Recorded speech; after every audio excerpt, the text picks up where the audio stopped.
Salve kepada yang terhormat Romo, Suster, Bapak Ibu dosen dan guru penguji uji kinerja PPG dalam jabatan tahun 2025.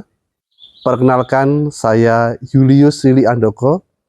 Saya adalah guru agama Katolik di SD Pelita Harapan Bangsa Kota Tegal, sekaligus sebagai mahasiswa PPG dalam jabatan angkatan pertama di LPTK STPK Santo Fransiskus Assisi Semarang dengan NIM 25104600.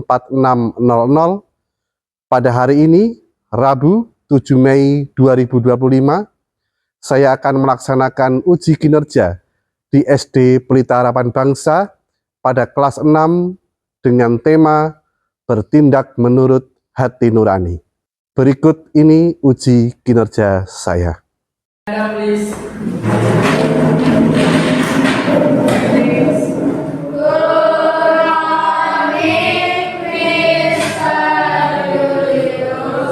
kehadiran, please sit down.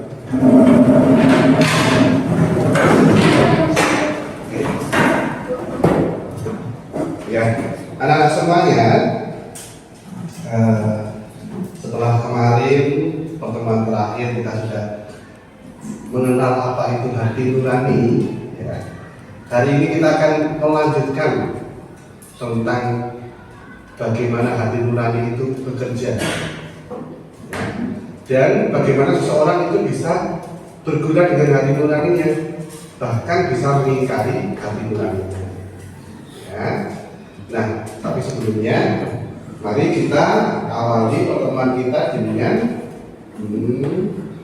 berdoa bersama. Kita akan buka dari Injil Matius bab 5 ayat 37 sampai dengan 48. Nanti kita akan membaca ayat berganti, anak-anak akan bergantian membaca ayat dengar. Oke? Are you ready to pray? Yes. Let us pray. Dalam nama Bapa dan Putra dan Roh Kudus. Amin. Jika iya, hendaklah kamu katakan iya. Jika tidak, hendaklah kamu katakan tidak. Apa yang lebih dari itu berasal dari si jahat. Aku telah mendengar Ya Tuhan yang Maha Baik, kami bersyukur dan berterima kasih atas kesempatan pada pagi hari ini. Kami ingin belajar mengenai hati nurani. Kiranya Engkau hadir di tengah-tengah kami, memberkati kami, mengutus Roh Kudus-Mu, agar pelajaran yang kami dalami hari ini dapat bermanfaat bagi kehidupan kami. Semua doa ini kami mohon dengan perantaraan Kristus, Tuhan dan pengantara kami. Amin. Dalam nama Bapa dan Putra dan Roh Kudus. Amin. Anak-anak semuanya, masih ingat ya kita waktu kemarin belajar tentang hati nurani? Apa yang kamu ingat? Yang masih ingat? Satu kata yang kamu ingat apa? Apa? Memaafkan. Apalagi satu kata aja yang kamu ingat tentang hati nurani.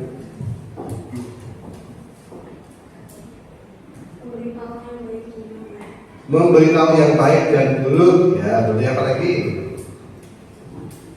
Jadi hati nurani memberitahu yang baik dan buruk. Ada lagi yang kamu ingat? Istilah apa mungkin yang kamu ingat? Kita akan sudah siapkan satu permainan kecil untuk anak-anak semuanya. Jadi di sini kita punya satu botol. Ya. Kemudian kita juga punya tutup botol yang lain, ya, yang bisa letakkan di sini. Gini. Terus kamu ini. Nah, yang bisa berarti dia kena poin. Yang bisa menjatuhkan ini. Tapi kalau yang jatuh sama dengan botolnya, berarti dis. Paham nggak? Misalnya dia mau menjatuhkan kemudian ya bentuknya mirip nah itu berarti dis. Karena dua-duanya jatuh. Teman-temannya ngasih semangat dong. Ya.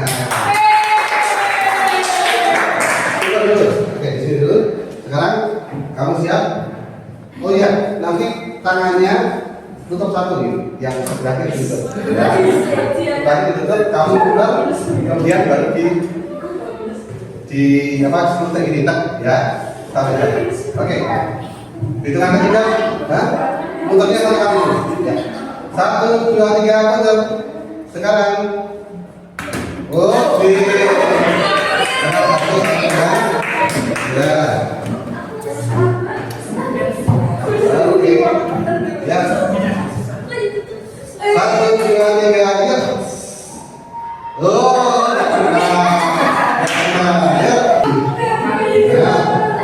oke, masih bisa. Ya, 1, 2, 3, muter 1, 2, 3, selesai. Oke, oke, C, 3 kali ya. 1, 2, 3, muter 1, 2, 3, selesai. Hebat ya. Nanti jualannya tim dari kelompok 2. Ketika kita sedang bingung, ya, termasuk juga dalam mendengarkan hati nurani, keputusan kita jadi salah. Wih, enggak tenang ya. Ya. Baru kalau kita tenang, ya, kalau tenang gampang bisa menjatuhkan. Keputusan saya kita bisa benar. Jadi salah satu prinsip yang penting dalam mengambil keputusan, ya, jangan pernah ambil keputusan ketika hatimu, pikiranmu sedang bingung. Ya. Kalau pikiranmu sedang bingung, jangan ambil keputusan. Ya, karena suara hati pun bisa keliru. Ya, pertemuan kita yang terakhir kita lihat, ternyata suara hati bisa keliru kan? Bisa. Ya. Salah satu faktornya adalah kalau kita sedang bingung. Nah, permainan ini mau mencoba kita supaya kita lebih sadar, ya, dalam segala hal, anak-anak dalam segala hal. Ya, ketika mengambil keputusan harus pikirannya tenang, pikirannya bisa berpikir dengan jernih. Oke? Kita akan belajar lebih dalam mengenai hati nurani. Apa tujuannya? Yang pertama kita mau lihat bagaimana perbuatan hati nurani Petrus. Ya, dari Petrus nanti kita bisa belajar banyak hal. Yang kedua, kita mau melihat, memahami, ya, apa alasan orang menaati dan mengabaikan hati nurani. Ya, ada orang yang bisa taat dengan hati nurani, tapi ada juga yang mengabaikan hati nurani. Yang ketiga, bagaimana sih cara membina hati nurani itu supaya hati nurani kita bisa tajam, ya, bisa memilih yang benar, ya. Bagaimana cara membina hati nurani yang baik? Dan akhirnya dari masing-masing kita akan membangun niat untuk hidup berdasarkan hati nurani. Nah, prosesnya karena kamu sudah duduk berkelompok ini, kita juga selain belajar salah satu materi ini, kita akan belajar tentang kerjasama, ya, supaya kita bisa berbagi. Ya. Oke, salah satu tokoh yang akan kita dalami yang pernah tersesat hidupnya, dan akhirnya kembali ke jalan yang benar adalah Yudas. Ini Petrus, ya, ini Petrus. Nah, Petrus inilah yang akan kita belajar dari tokoh. Ya, coba kita saksikan. Sesudah Yesus berdoa demikian, Ia pergi bersama murid-muridnya menyeberangi sungai Kidron.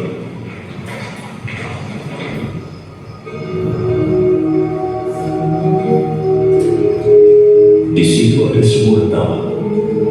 Lalu Yesus dan murid-muridnya masuk ke sana.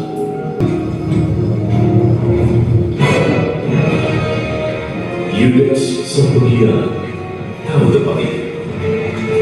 Sebab Yesus sedang berkumpul dengan murid-muridnya di situ. Maka ia turun masuk bersama Yesus ke halaman rumah Imam Agung. Sedangkan Petrus menunggu di luar dekat pintu.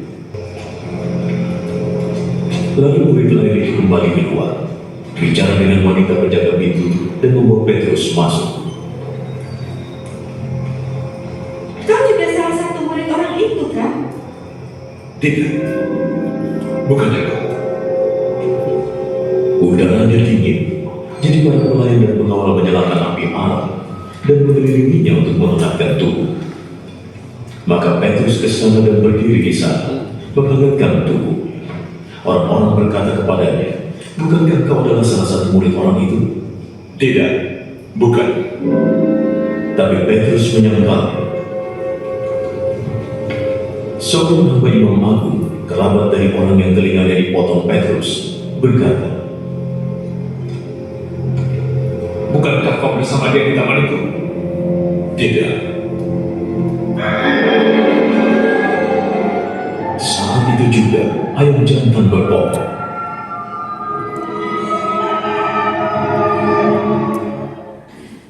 Jadi tadi dikisahkan bagaimana Tuhan Yesus ditangkap, ditangkap, dan kemudian bagaimana juga para murid mengikuti, salah satunya adalah Petrus.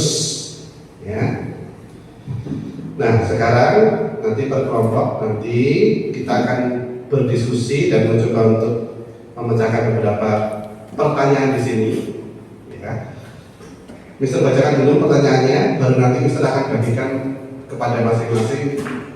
Satu kelompok akan Mister bagikan 2 kelompok nanti. Ya. Pertanyaan yang pertama, berapa kali Petrus menyangkal Yesus? Apa yang membuat Petrus sadar tentang kebenaran perkataan Yesus bahwa ia akan menyangkal Yesus? Ya. Kemudian, apakah fungsi dan cara kerja hati nurani? Menurut kelompok, apakah ketika Petrus menyangkal Yesus, hati nuraninya tidak bekerja? Ya. Pertanyaan ketiga, menurutmu Petrus itu sifat atau karakter pribadinya seperti apa? Apakah sifat atau karakter mempengaruhi seseorang dalam mengambil suatu keputusan? Jelaskan. 4. Sebutkan hal-hal apa saja yang dapat membuat seseorang mengabaikan hati nuraninya. Dalam peristiwa penyangkalan itu, situasi apakah yang menyebabkan Petrus mengabaikan hati nuraninya? Pertanyaan kelima, apa yang bisa kamu pelajari dari kisah Petrus menyangkal Yesus ini? Pertanyaan keenam, dalam kehidupan kita saat ini, bagaimanakah cara membina hati nurani? Ya. Nah, nanti 2 kelompok itu fungsinya satu untuk mencari jawaban dari pertanyaan itu. Ya. Jadi kamu bisa buka Google, bisa buka apapun ya, dan internet. Ya. Yang kedua, digunakan untuk membuat presentasi. Nanti anak-anak buka dari Canva aja, pakai Canva. Ya. Kemarin beberapa anak sudah bisa tanya, ada yang bisa menggunakan Canva. Sekalian belajar. Ya. Nah, lalu anak-anak juga perlu mendengarkan hati nurani ketika menggunakan Chromebook. Ya, jadi kalau tidak ada kaitannya dengan materi, apakah perlu dibuka? Ya.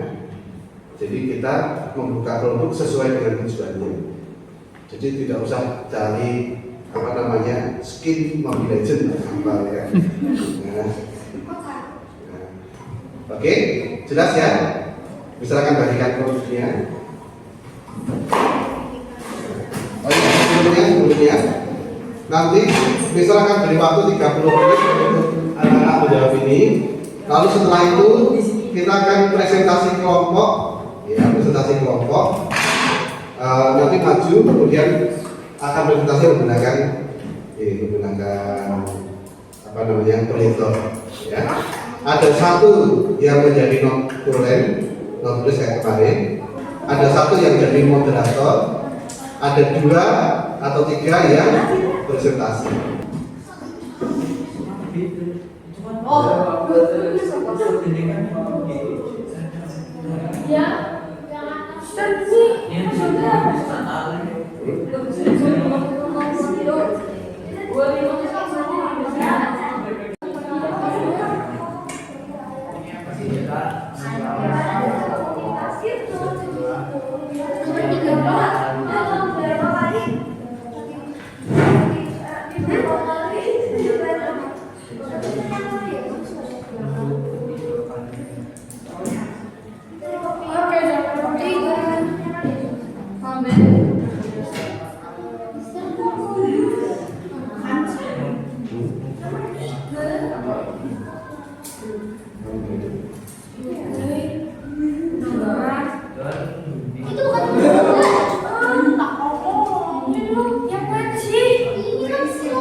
Nggak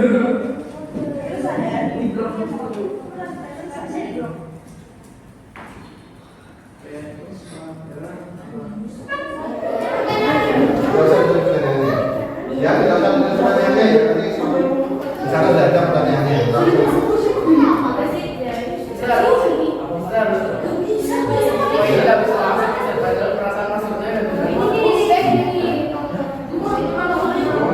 Iya. Ini udah pakai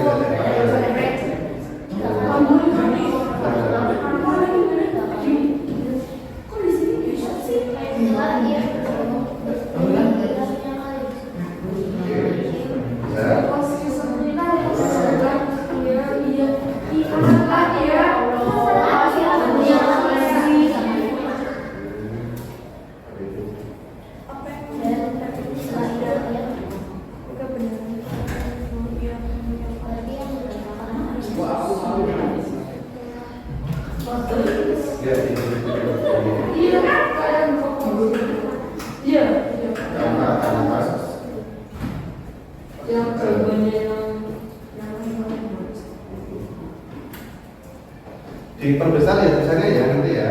Iya. Tahu cara memperbesar kan?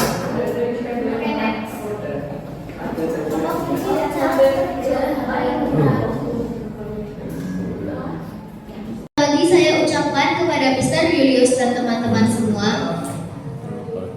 Perkenalkan, saya Kristal sebagai moderator pada presentasi hari ini.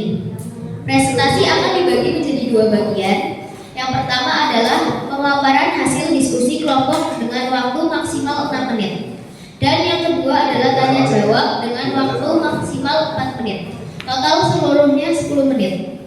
Untuk mempersingkat waktu, kesempatan kami berikan kepada para presenter. Perkenalkan nama saya Dev. Saya Dev. Selamat pagi, saya ucapkan kepada Mr. Julius dan teman-teman semua. Selamat pagi. Kami akan mempresentasikan hasil diskusi kelompok kami.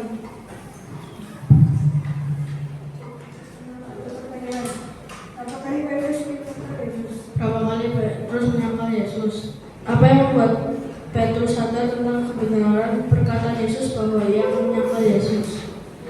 3 kali setelah ia menyangkal Yesus ketiga kalinya. Setelah itu ia berkokoh seperti yang dikatakan Yesus sebelumnya. Apakah fungsi dan cara kerja hati nurani? Menurut kelompok, apakah ketika Petrus menyangkal Yesus hati nurani tidak bekerja? Hati nurani berfungsi sebagai pedoman atau norma untuk menilai suatu tindakan baik atau buruk. Ia juga bekerja dengan memberikan perintah untuk melakukan yang baik dan menghindari yang jahat, serta menilai keputusan kita. Tetapi hati nuraninya keliru. Menurutmu Petrus ini karakter pribadinya seperti apa? Petrus memiliki sifat berani, impulsif, setia dan mudah goyah menurut kita. Sifat seorang yang mengaruhi cara ia menilai dan memilih dan pengambilan keputusan. Sebutkan hal apa saja yang dapat membuat seorang mengabaikan hati nurani.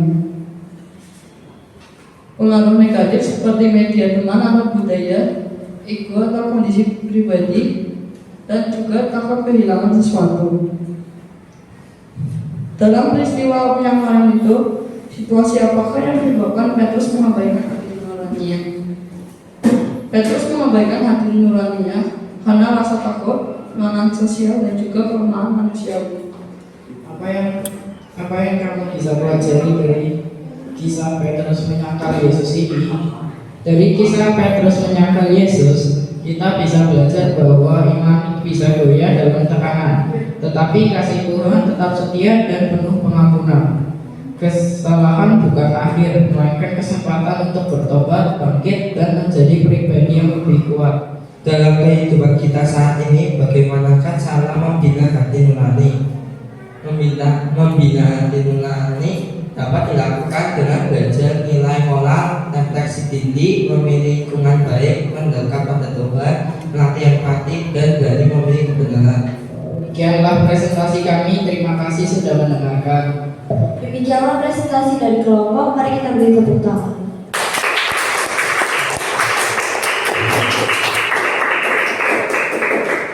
Kita buka sesi tanya jawab untuk 2 orang penanya langsung pada pertanyaan. Ada yang ingin bertanya? Gimana? Oke, ya, coba si jawaban nomor 4 tadi, ya, nomor 4. Jadi ini adalah faktor-faktor yang bisa membatalkan mengabaikan suara hati. Iya. Tekanan sosial, ketakutan akan konsekuensi atau hukuman, sehingga sudah dapat hubungan atau kenal pribadi. Kalau Petrus itu lebih ke nomor berapa? 1. Tekanan sosial. 2. Satu apa dua? 1 sama 2. 1 sama 2. Oke. Coba dijelaskan 1 dan 2 itu dalam diri itu tekanan sosialnya apa? Karena Petrus ia menyangkal Yesus karena tekanan, situasi, dan ketakutan akan keselamatan dirinya sendiri. Berarti dia takut akan tekanan dari orang-orang sekitar ya, sehingga dia takut dia nanti selamat tidak atau ikut dibunuh di situ. Kita beri tepuk tangan ke kelompok.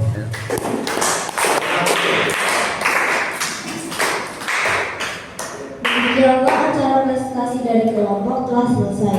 Saya mengucapkan terima kasih dan mohon maaf apabila ada kekurangan atau kesalahan dalam memimpin forum diskusi ini. Tuhan memberkati. Tadi kita sudah melakukan presentasi kelompok ya, luar biasa anak-anak bisa bicara di depan umum. Kita beri tepuk tangan untuk kita semuanya. Kita coba beri kesimpulan atas beberapa hal tadi ya. Jadi Petrus menyangkal Yesus sebanyak 3 kali dan dia ingat sadar ketika menyangkal 3 kali ada ayam lalu dia ingat yang dikatakan Tuhan Yesus sesudah ayam berkokok 3 kali, kamu akan menyangkal aku sebanyak 3 kali. Iya, sebelum ayam berkokok 3 kali, kamu sudah menyangkal aku 3 kali. Terima kasih Tani yang sudah membentuk Kristen ya. Nah, apa fungsi dari kesejahteraan itu kami? Ya. Fungsinya adalah sebagai pedoman, sebagai panduan kita untuk memilih yang benar. Ya. Apakah Petrus hati nurani tidak bekerja? Sebetulnya hati nurani bekerja. Tetapi ada banyak faktor-faktor luar yang membuat dia menyangkal. Tadi dari kelompok tadi apa? Karena tekanan sosial, takut keselamatannya tidak terjamin. Ya. Barangkali kalau kamu di posisi Petrus kira-kira akan, kamu menurutnya Yesus ya? Iya, kenapa ada yang gitu kan? Ya? Padahal ini dampaknya akan dibesarkan. Ya. Barangkali kita juga akan seperti itu. Kamu menurutnya Yesus ya? Bukan, nah gitu ya. Barangkali kita juga seperti itu terus. Apa yang bisa kamu pelajari? Tadi bagus tadi ya. Kita kadang-kadang dalam perjalanan iman kita bisa goyah. Tapi ada satu hal yang penting, apa tadi? Kasih Tuhan lebih besar daripada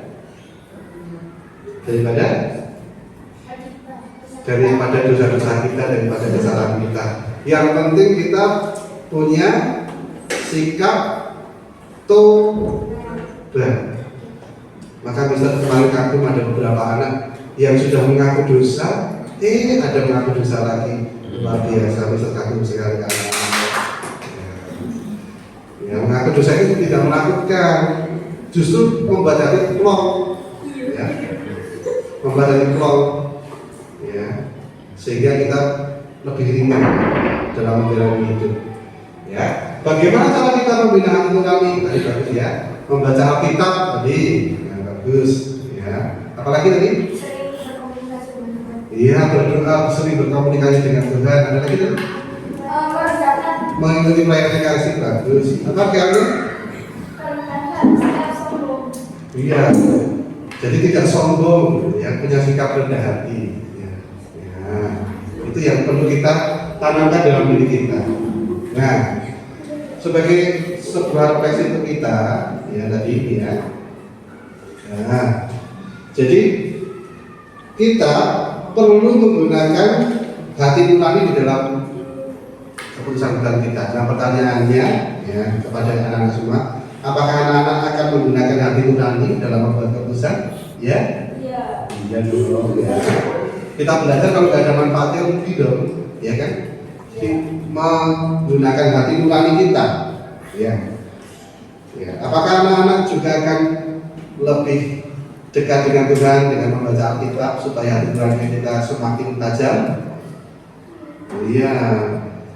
Ya, yang membawa Alkitab hari ini yang bisa apresiasi semuanya, yang meskipun untuk menambah berat tasnya, tapi anak-anak semangat.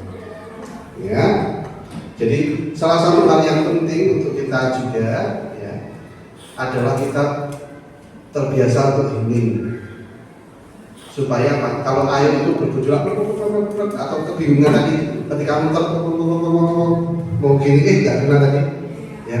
Salah satu hal yang bisa membuat kita bisa tenang adalah kalau kita hening, kita jeda sebentar. Kita jeda sebentar.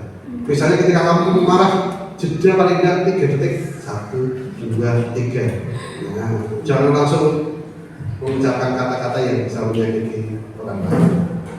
Ya. Oke, anak-anak semuanya, untuk menutup ini kita akan sedikit evaluasi. Nanti Mister akan lihat berapa jauh anak-anak paham. Coba kursinya ditata seperti kalau pelajaran biasa satu-satu dulu.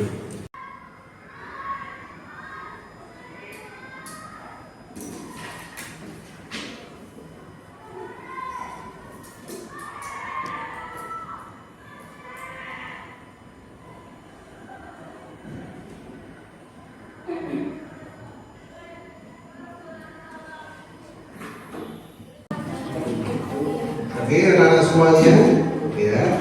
Sekali lagi Mister Yunus mengucapkan terima kasih atas kerjasamanya hari ini. Pembelajaran belajar dengan lancar, anak-anak juga bisa menciptakan suasana kondusif. Ya, semoga apa yang kita pelajari bermanfaat untuk kita semua. Lebih-lebih, ya, supaya kita semakin hari ya, bisa mengikuti hati nurani kita terus. Ya. Kita akan tutup ya, digabungkan di sini boleh. Oke. Kita akan tutup pertemuan ini dengan berdoa. Kami akan berdoa. Teman-teman, mari kita berdoa dalam nama Bapa dan Putra dan Roh Kudus. Salam Maria, penuh rahmat Tuhan sertamu. Terpujilah engkau di antara wanita, dan terpujilah buah tubuhmu Yesus. Santa Maria, Bunda Allah, doakanlah kami yang berdosa ini, sekarang dan waktu kami mati. Amin.